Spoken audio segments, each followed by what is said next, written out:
Good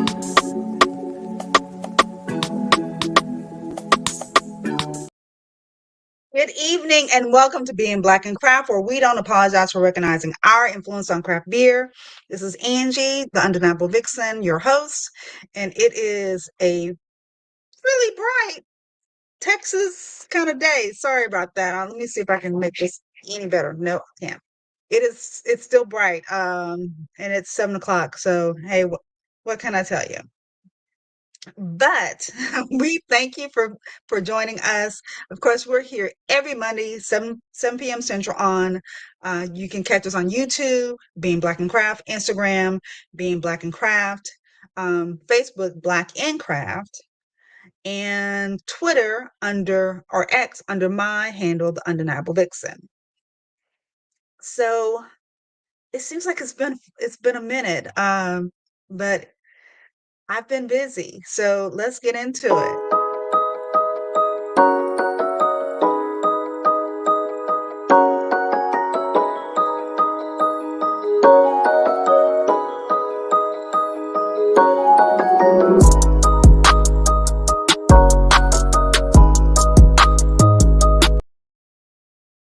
So, had some beer news. A couple of different things have been going on while I guess I've been gone for the week. I hope that you enjoyed the previous episode with our young lady that was from Rwanda that is making craft beer and making her start there in the African continent. And she was just a lovely person to me, just so sweet. But here stateside, I did a couple of things. So one thing I wanted to mention was we did our Craft for Action. I did a couple of things. Craft for Action.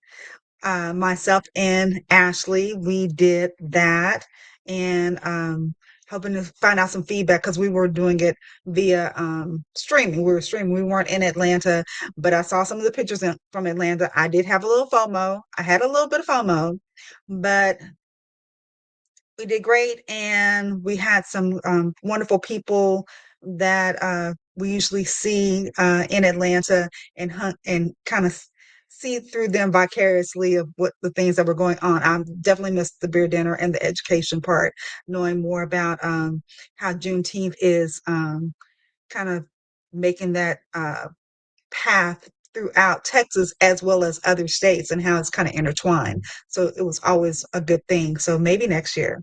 But the reason why I couldn't go to Crafting for Action was because I was in Philadelphia. So I am on the board for Pink Boots International. And here's a fun picture of me and Ashley. We were digging into some of that pink boot uh, conference shenanigans, and I did two panels there. One that got a really good reception was um, dealing with imposter syndrome or imposter phenomenon, which was held by Jen Jordan, who is our leader for the DEIJ for Pink Boots. So I think that we're going to continue to do that part of the series because we got so much great feedback with that. So maybe you might see that if you're a Pink Boots member, or if we take it on through the CBC. Who knows? Might need to hold it, put a pin in put a pin in it and hold on to it for next year's because that will be helpful. But as I continue, want to continue to give big kudos and shout outs to Ashley Randolph, who is not only one of the co-founders of Lifting Lucy, but she is also the vice president of Pink Boots International, Pink Boots Society International. I always want to add that international on there because we are worldwide. And she gave a resounding and very inspirational closing speech for the guest members of, I would say, a little under 200. It's I like that we have for the conference. It's very niche. It's not overwhelming like the crowds or CBC. You really get to foster some true friendships and dynamics with that. And if you didn't get a chance to go, you have two years to plan to go to the next one. What can I say? So the last thing that we have, which gave me so much joy while we were in Philadelphia, was this picture. Brothers in Craft Beer. So they ascended and claimed stakes in craft beer in Houston, Texas. I believe they said it was at least about 60 brothers that went to Houston and just hung out for the weekend. So I was in awe of seeing that Black boy beer joy, but it was awesome. Um, and I would commend anyone. Let me put the picture up again. I believe that is their. They have an IG for anyone wants any gentleman or anyone that identifies as a man. Check out the Brothers and Craft Beer, their IG, and see when the next one is, because they go around to different cities and go and hang out. They had a bus, they had great swag. Um, they they did it. I mean, just like perfectly. I was like, and there was no women doing that. No, I'm playing. But of course, the brothers, they held it down, and I could see that they held it down, and I really, really, really love seeing that. I There was a little bit of a snag that went on during that time period, and I think I want to get the fellas on to discuss it more. I want them to tell their story instead of me trying to sec to third hand give them the story. So that's really it. And we have, of course, some wonderful conferences that are going to be coming up, as well as beer festivals. But that's all I have for beer news.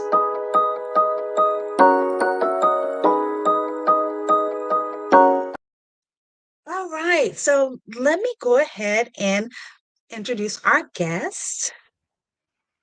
Good evening, Deshawn. Hello, how are you? I'm doing fantastic. It's good to be here. Good. So, um, as well, people won't know, but oddly enough, we were in, oh my God, what city were we in? Where was I? We're at CBC, Las Vegas.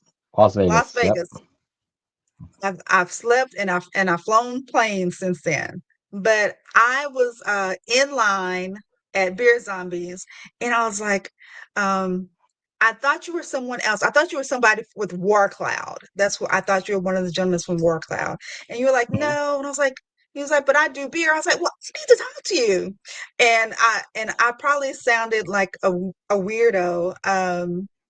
I usually don't like engage with people like that so strangely, just like I need to talk to you, and but I'm glad that you accepted the invitation to come and talk to you about um being in craft beer, your your um your journey that you've had so far. So when I was looking, because usually what I do is looking through IG, minding my business, loving Jesus like I do, scrolling the interwebs, and I saw that one thing that you enjoy is pairing food and beer, but I want to make sure that I know everything that you have,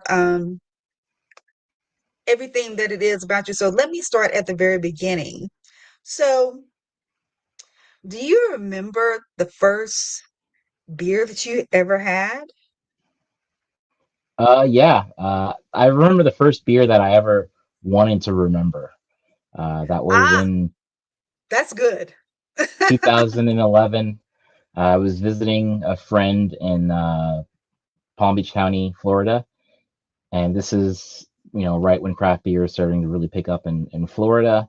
He took me to a beer bar called World of Beer. He's like, you have to try Mm, this beer. It's from Belgium, and I'm like, I at the time I didn't drink at all. Like I was barely had anything to drink, like alcoholic. Had St. Bernardus at 12, and it blew my mind. Like I could not imagine a beer could be anything like this. And to be honest, like most beers aren't anything like it at all. It's always a close imitation, but it's never been something that's like it's like that, grandma's like cooking, like that memory, and it just stays in your Uh-huh. mind. Not a lot of things where I haven't been able to do that, but that beer really made me want to be more involved in craft beer in particular. Wow. And how long ago was this? This was in 2011. Okay, okay, okay. And you still so you feel like you haven't gotten to that high again? Not Oh, even it's there's been other moments, but that was the one where it's like I am like it's one of those things where it transcends being and it starts to be Mhm. becoming, where it's not just beer anymore. It's more so an expression of the ingredients and the process, and it's not just something that you can just find everywhere. Like it's intentional, and I've been Mm, able to find that and been able to do that myself with some of my own beers that I've made. okay. Um, I also wanted to ask, your last name. How do you pronounce your last name? So my last name is phonetic, so it's Agbonze. Agbonze. Okay. And is that any type of cultural uh Nigerian. heritage? Nigerian. Yes, my So, father is Nigerian. okay. So how is there any aspects that you've gleaned from your Nigerian background, just being with your, being first generation or second generation, that has intertwined with beer I yet would or so say, far? well, when you see, like, my name and see like, oh, it's like this guy, like people either think that I'm not from here, or that or I'm just like some exotic, brewer. But Nigerians, like my earliest memories with my dad and his friends and family when they were in the States, they were always drinking Heineken and Guinness. That was Mhm. uh, that was like the cliche Nigerian thing to do in New York City. Uh, but when it comes to flavors, it really makes me think of just being and just wholeheartedly embracing ingredients, no matter how weird they may be, or just there's always a way, and it's not necessarily just in beer, but any type of production or even in food. One of my favorite, Nigerian dishes, which I used to eat when I was a kid, it literally is slimy. It smells terrible. It's brown, and it tasted so good. And it's like, oh, you knew it was being made because everything smelled bad. But it But you could totally changed. be done. Yeah, yeah, it changed your perspective. It's like, okay, this is everything I'm about to say sounds terrible, but I promise you it's gonna taste good. And I feel like that's just being open-minded enough to try something or to experiment and see what the successes and the failures are and the things that you do. So that makes me think about, is there an ingredient that is out there that you haven't tried yet that you would love to try in a beer? Ingredient wise, the more and more that I've have been doing this, the more I'm like, okay, I think more about like what will work in just this climate where like drinkers are Mm. more educated and they just know what they want more so than they did 10, 15 years ago. But from an ingredient wise, like I would love to use, strangely enough, there's some huskless barley varieties that I like to use solely because we're so used to drinking beer that has a little bit of a tannic aspect to it of husked barley. Just the idea of using unhusked to see like, okay, now that makes it able for me to do other things outside of what I've traditionally done because I've minimized a certain element that has historically always been there. Hmm. I don't think I've even, I don't know if I've seen that or even known of anyone that's used that. Okay. Okay. Yeah, it's a It's very nerdy. It's like, oh, if I can remove this, then I can definitely make this instead. Mhm. So so did food, as far as like your passion that I see in the Instagrams, because I was looking for pictures of you, it was like there's more pictures of food and pictures of beer. So um are you do you consider yourself a chef, or this is just you, or are you a foodie? I would consider myself a chef that like I've been in the kitchens, I've done the work, I've Okay. made the cuisine, but to me it's almost one and the same. Like if you have a deep passion for food, you're going to have a deep passion for beverage. I can't think of a single Mhm. person that doesn't love wine or spirits or beer and love food. Like it goes hand in hand. And you may not be the best cook in the world, but you will definitely love it. It just pairs so well together. But yeah, food is incredibly important to me. It's as equally a means of expression as it is as beer. Well, you definitely had some culinary, like, the pictures are amazing. So that's why I was when I was like, is he a chef? And he just didn't. I can't see it. I didn't see it when I was, reading the different things. And he's being very modest because the pictures are really great. Um, is there a particular cuisine that you like as far as like a style? Is it Italian, Mexican, anything? So I grew up with some of my best friends are Peruvian, and I got to Ooh. really experience a lot of Peruvian cuisine. And even the first chef that I worked with, he was also Peruvian.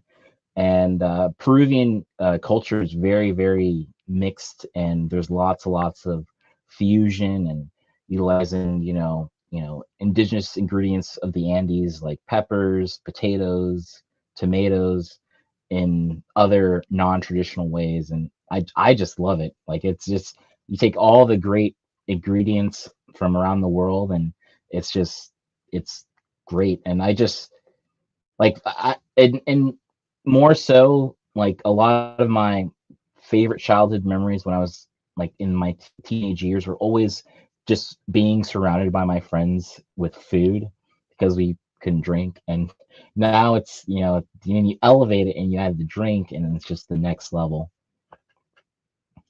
So for Peruvian, and I'm thinking of Nigerian, is Peruvian spicy? Because it I know that I've had Peruvian, but I can't remember the spice level. it depends, but it can be spicy. One of their Oh, big things is the ají chili, the AJI, ají hmm. amarillo chili. But it can be, but I love it. And obviously Nigerian food can bring the heat, Oh, and so yeah. baby. Look, I went to someone that I was dating. He was out and he met someone and they were having some. I don't think the person he met was the groom. It was just somebody that was going to the wedding. And we went to one aspect of the wedding and I was like, my mouth is hot and I'm ready to go home. It's 3 o'clock in the morning. I had an amazing time, but that food, it was like really hot, but But I so it don't like tastes really good. hot. Yes. Yeah. So I'm still going like, ooh. So yes, that's really cool. So I guess one of the things I wanted to ask you, um, to kind of set the scene for me for maybe if who would you, living or dead, um, would want to have a beer with? Um, living or my grandfather. Your grandfather. He Yeah, my earliest memories of hanging out with my grandfather was grabbing a beer from him from the fridge and handing it to him. And later in his life, he wasn't able to see me, grow into this industry, but he like him having a beer and me just talking to him just as a Mhm. grandchild, and he never really saw me grow up to be a man, and that would be the person that I would want to have a beer with, and hopefully I would have made the beer for him. That would be the beer Yes. that I want to have. So that wants me. So let me segue into my further, I guess, deeper conversation for the question because he would be an elder, um, and you are his grandson. What would be a beer that you would make for him and a dish? What would you serve him? Uh, I would I would make a Kolsch. That's my favorite style of beer, and he was a Budweiser drinker, and I think I can make a very easy crushable Kolsch, and I think that would Hmm. definitely be in his wheelhouse. Food wise, I would make him probably either he ended up he my grandfather grew up in rural North Carolina, so and Hmm. his family, well, my family, they raise hogs, so I'd probably make like smothered pork chops or something like that, Mm, uh, or something like that, because just something like comfort food, just yeah, something you can just sit there and enjoy and feel fulfilled and feel yeah. good. Nice, nice. I love a good smothered pork chop. Sounds good. So let me go into something else that I recently found out about you. You are a Michael Jackson Foundation recipient. So tell Yeah. me about that journey. How did you decide to apply? How many times did it take you to apply? If you had to go multiple, how did that work out? I applied 3 times. The first time had, I don't know, I think like I didn't realize because when they first started everything going, there was not as many resources. Like they didn't have the pro brewer spots where you'd go on pro brewer and you'd see the banner. They didn't have as much visibility, but I still Mhm. applied and I was signed up for the newsletter and everything, and did the interview. Got to the interview stage um, twice, and well, rather 3 times, and then the third time I got it, and I am eternally grateful. And it really did change my life in the sense that it's I've always been a very like technical, read the books, read the manuals, find the things, see the perspectives, travel, see the perspective. But to actually go through, I signed up for Siebel and to work with the great team there and get to meet people and network and more so just like communicate and be corrected. Like that's probably the most important thing is to not have you know just like bro science, I like to call it, like clouding Mhm. your ability to be the best that you can be, and also being able to just to communicate with people and talk about their experiences and you know at who want to learn as well. That was probably one of the greatest things about it. And also like being I know Garrett shared some statistics a few months back about Siebel, about they've sent more people of color there in the last in I believe in 2022 more so than the last 10 years combined. And Wow. that's it's the numbers are, it's the years or something like that, but to me that's insane, that's crazy. Like I can't believe that that's the reality. But being in the industry, you don't really see a lot of people who look like us. Even we're it's the year 2024. The scholarship really meant a lot to me. And even now, like I'm still trying to find collaborations with other people who'd like to raise more money and just more visibility for everything that's happening at the foundation. Do you can you think during, since you did do the interview process, um, what you said or maybe didn't say to kind of get that get over that hump to get the scholarship? Uh, I remember Garrett saying to me that what him and Breeze were my last interviewers, and I told Garrett that I just want to be undeniable. I want to be able to apply for a big job or even a small job, and they see Deshawn Agbonze, they see that I have experience, they see that I've gone to Siebel, and that there's nothing in the world that they can say that makes me an undeniable candidate for being hired. And it's the truth. Like I cannot be more grateful than to have that little piece of paper that says I successfully completed this program, and for it to be like, okay, I'm applying for X job, and I'm confident I'm a good candidate.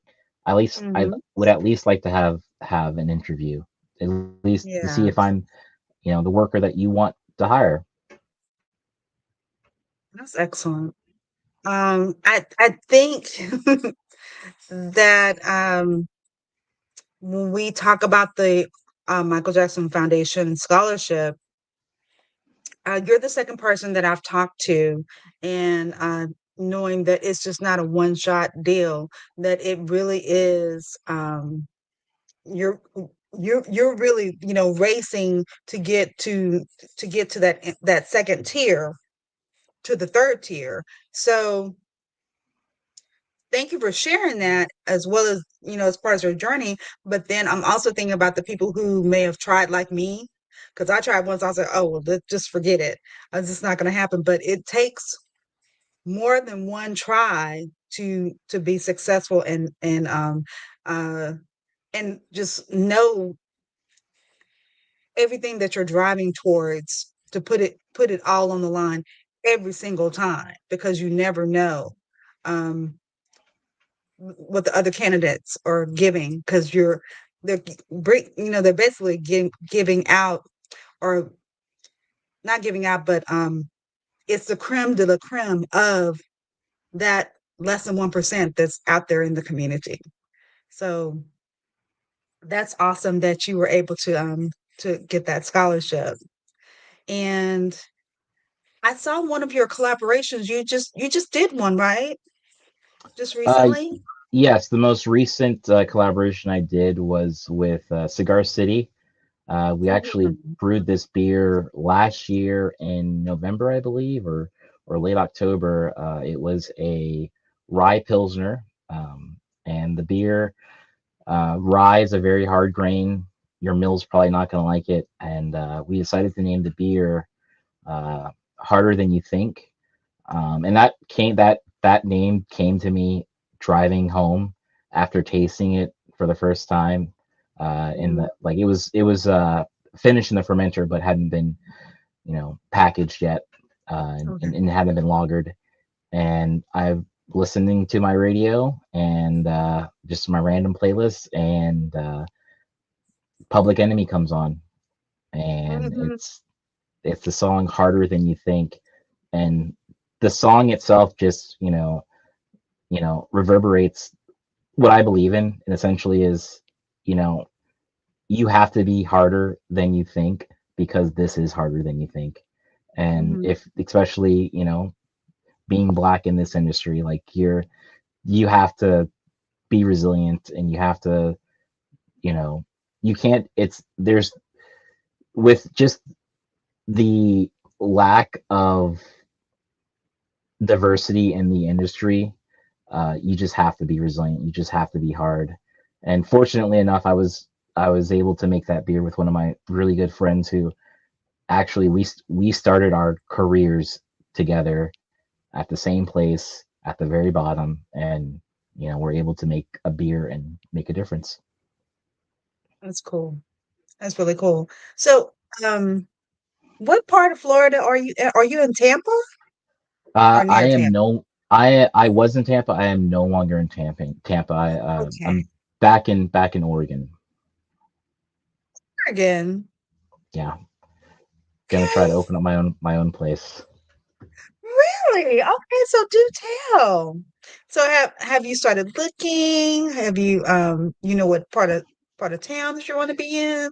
Yeah, I'm looking to open up something in the Willamette Valley, but I'm a big community person, and I believe that if you make a spot where people want to bring people to, and Mhm. not just be there by themselves. And like it will sustain itself. And I'm not super, ambitious where it's like I want to do, you know 200,000 barrels annually. I want to do whatever is sustainable for me and the people that would work for me and the people that want to come in. And I just want to just essentially, like, I want people to just feel like, wow, this is our place. This is what's in our town. This is what we can Mhm. do. I like that. I love the sense of that, because just like where I am in Dallas, there is a brewery that we are just anticipating the opening, and I want to be able to have a place where I know that I can go to, and I know this is my place. I can go there and I can get good beer and hang out, and wanting it to be a part of the community, and not just sitting there just being just a building, but having a heart. So that's awesome. What what would you like to do, um, when your brick and mortar is up and running? What would be one of the first things that you would like to do to bring the community in? Some type of event. I just want to have space where people can actually just come in. There's plenty of places that have, like, space for music, but they don't do music, or they have space to do comedy. Like, you're not going to be busy every day. And from working in restaurants in the back of the house and scheduling and ordering ingredients, like, I can tell you that a lot of, like, the cost of your food, a lot of that is based off of the emptiness of seats on the other, like, the 3 days of the week where no one's there. So giving people a reason to come in, giving, you know bands an opportunity to play, even if it's not the busiest time, like, just give them something. It's a lot of the people just need a foot in the door to get something going, and to provide a spot for that. That's really what I want to do, is just, and the same thing with, employees, just give them an opportunity to come in and learn. Like, I have plans to make sure that people leave better than they came in, because I've been very fortunate throughout my adult life to work with, really great mentors. And the thing is that a lot of them want you to be better than they are, because, you're their professional legacy. You're not related by blood, but what they're giving you is a way for you to make a living for yourself. So you should be better than where they started. And I mean, that's giving back, just like you needed that leg up for the Michael Jackson Foundation scholarship, that you needed that chance. I see that you're paying it forward, giving people that opportunity, uh, in the future, that chance that they need to succeed. So that's great. Let's see. So wanted to ask you, just play a game with you by chance, and we because you mentioned music. Is there a particular genre that you like compared to another? It is literally a roulette. I listened to anything and everything when I was a lot younger. I played the trombone in a band. Okay. I At my last semester of college, thought about doing music performance, and I'm like, I'll never make money doing this. So then I decided to, work in restaurants and work in beer, and I fulfilled that prophecy.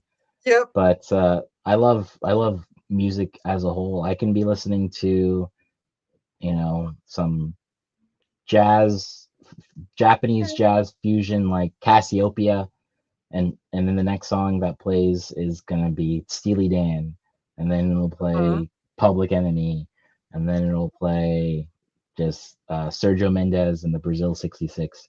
Like, it goes all over the place. So let me ask you, if we're in on the brew deck. We're in brewing something, just, whatever. This is a normal day. And we are at the port of Whirlpool. What song first comes to mind when you think of Whirlpool? First song that comes to mind when I think of Whirlpool, uh, I don't know. I think of 1812 Overture, the very end, because we're almost done. the It's like great. the boiler's off. We just have the CIP, and then we're going home after knockout. So, what would be the song for Milling In?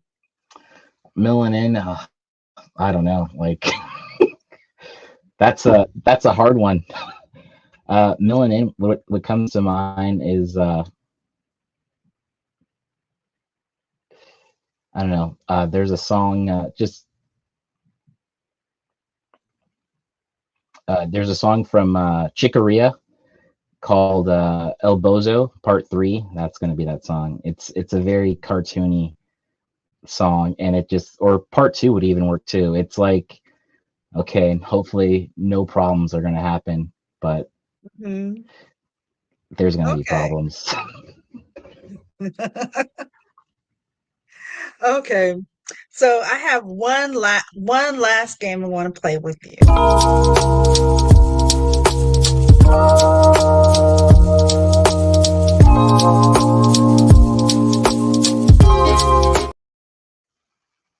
So this is not going to get in any, no one's going to get in trouble if you have a significant other, but kiss, marry, kill. And we're talking about beer styles. So I'm going to give you a couple. Let's see. Flanders Red, Imperial Stout, and a Baltic Porter. Kiss, marry, kill. uh, I would kiss the Flanders Red solely Hmm. because some of them they have a lot of acetic acid characteristic to it. It's a little off-putting. But if it's cold enough, I can get past that. And typically the other fermentation characteristics make it okay. I would marry the Baltic Porter solely because typically they're not really adjunct heavy and they finish drier. And I would kill Imperial Stout. Just typically, yeah, it's very controversial. It's they're typically have a higher finish gravity. It's just too sweet for me. I like dry beers, so Hmm. it's like sorry, not sorry. So you are in the mind of when people say there's you can drink stout all year round, you're like absolutely not. I can't drink them. Like I like beers I can have a lot, like volume beers. And to Hmm. me, Imperial Stout it's just it's not gonna be it's gonna be like 5 ounces is a lot to me. So Yeah, I'm I'm more of a I hear you. like Kolsch, you know, session beers. Hmm. I get it. I definitely get it. Especially when they get a little bit close to motor oil is when I Yeah, tap out. yeah. Yeah, okay. Well, that was great. That was great. Um, Deshawn, this has been a wonderful conversation. I really enjoyed talking to you. I'm so glad that you again accepted my invitation. And I will be checking back in with you to see how things are going in Oregon and the upcoming brewery because I've never been to Oregon, but now you're giving me a reason to come. It's beautiful. The weather's nice, and Really? yeah, Okay. lots of beer Okay. Well, options. see, and see, that's what I guess that's what I was thinking about when I think of Oregon. I'm thinking of apple orchards because Lots isn't of that those where? too.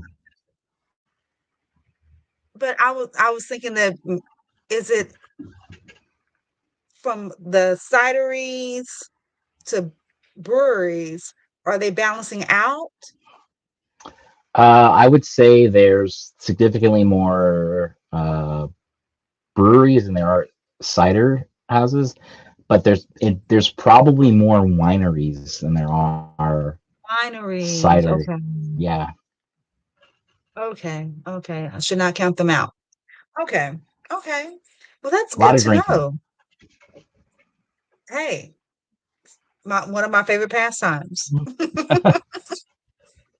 Well, thank you so much. I had a wonderful time talking to you, and I hope you have a lovely rest of your week.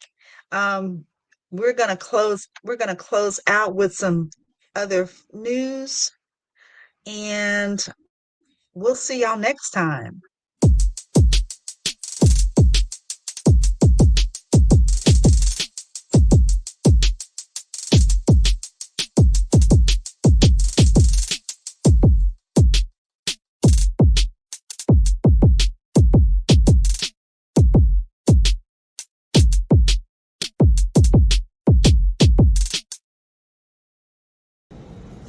Man, Woody, come on, man. You know we got an announcement to make. Can't do it, man. Can't do it. Bro, come on, dog. You can do it. Hey, man, the shirt don't fit anymore. The shirt don't fit, man. What shirt are you talking about? All right, man. I guess you gotta pop out and show them sometimes. I guess you gotta pop out and show them sometimes. They not like us. They not like us. They not like us. We're back.